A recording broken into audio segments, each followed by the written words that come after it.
Do not put your trust in human power.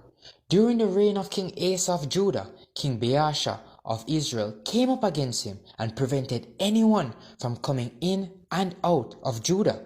Now let us listen to how King Asa handled this conflict at 2 Chronicles chapter 16 and verse 2 and 3. It reads, At that Asa brought out silver and gold from the treasuries of Jehovah's house and the king's house, and sent them to King Benhadad of Syria, who was dwelling in Damascus, saying, There is a treaty between me and you, and between my father and your father.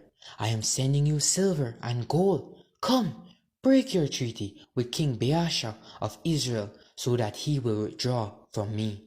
So King Asa decided to put his trust in the power of the king of Syria to save him.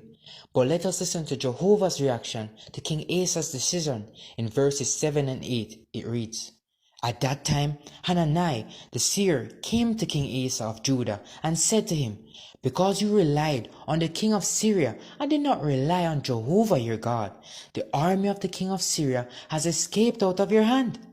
Were not the Ethiopians and the Libyans a very great army with many chariots and horsemen? But because you relied on Jehovah, he gave them into your hand.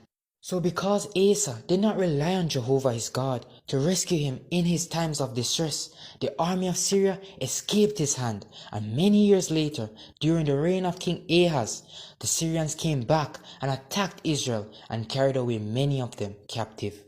Now then, let us never look to mortal men to solve our problems, but let us always first turn to Jehovah the true God in our times of distress. Just as King Solomon wrote, Trembling at men is a snare, but the one trusting in Jehovah will be protected.